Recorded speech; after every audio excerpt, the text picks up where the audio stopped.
Hi friends, எல்லாருக்கும் வணக்கம். செல்வி Halbert cooking சேனலை சப்ஸ்கிரைப் பண்ணுங்கள், லைக் பண்ணுங்கள், ஷேர் பண்ணுங்கள், கமெண்ட் பாக்ஸில் கமெண்ட் பண்ணுங்கள். வாங்க இன்றைக்கி நம்ம கேரட் மசாலா ஆம்லெட் எப்படி செய்கிறது பார்க்கலாமா? வாங்க வீடியோக்குள்ளே போகலாம். வாங்க ஃப்ரெண்ட்ஸ், இன்றைக்கி ஒரு பவுலில் கேரட் திருவல் எடுத்து வச்சுக்கோங்க. அதுக்கப்புறமா தேவையான அளவு ஆனியனை பொடி பொடியாக கட் பண்ணி அதையும் போட்டுக்கோங்க. காரத்துக்கு ஏற்ற மாதிரி சில்லி பவுடரை ஆட் பண்ணுங்கள். ரொம்ப ஆட் பண்ண வேண்டாம், காரம் தூக்கி விட்டுடும் ஃப்ரெண்ட்ஸ். அதுக்கப்புறம் கொஞ்சமாக மஞ்சத்தூள் ஆட் பண்ணுங்கள். உங்களுக்கு பெப்பர் தூள் நல்லா பிடிக்கும்னு சொன்னிங்கன்னா உங்களுக்கு காரத்துக்கு ஏற்ற மாதிரி பெப்பர் பொடி போட்டுக்கோங்க. கொஞ்சமாக சீரகத்தூள் ஆட் பண்ணுங்கள். ஆட் பண்ணிவிட்டு சிக்கன் குழம்பு மசாலா நான் எடுத்திருக்கேன் இன்றைக்கி, அதையும் கொஞ்சம் ஆட் பண்ணுங்கள். இன்றைக்கி நான் 2 முட்டை தான் போட போகிறேன் ஃப்ரெண்ட்ஸ். அதுக்கு தேவைக்கேற்ப எடுத்திருக்கேன்.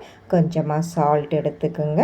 எடுத்துட்டு அதுக்கப்புறம் ஆர்கானிக் சீசனிங் எடுத்திருக்கேன் நான்.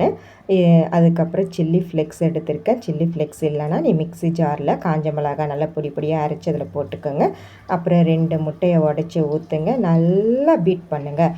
எவ்வளோ தூரம் நல்லா ப்ளஃபியாக வேணுமோ அவ்வளோ தூரம் நீங்கள் நல்லா பீட் பண்ணிவிட்டு தோசைக்கல் சூடானதும் எண்ணெய் ஊற்றிட்டு ஆம்லேட் போட்டுட்டு 2 பக்கம் திருப்பி எடுத்திங்கன்னா ஆம்லேட் ரெடி ஆயிடுச்சு. கேரட் மசாலா ஆம்லேட் ரெடி ஆயிடுச்சு ஃப்ரெண்ட்ஸ்.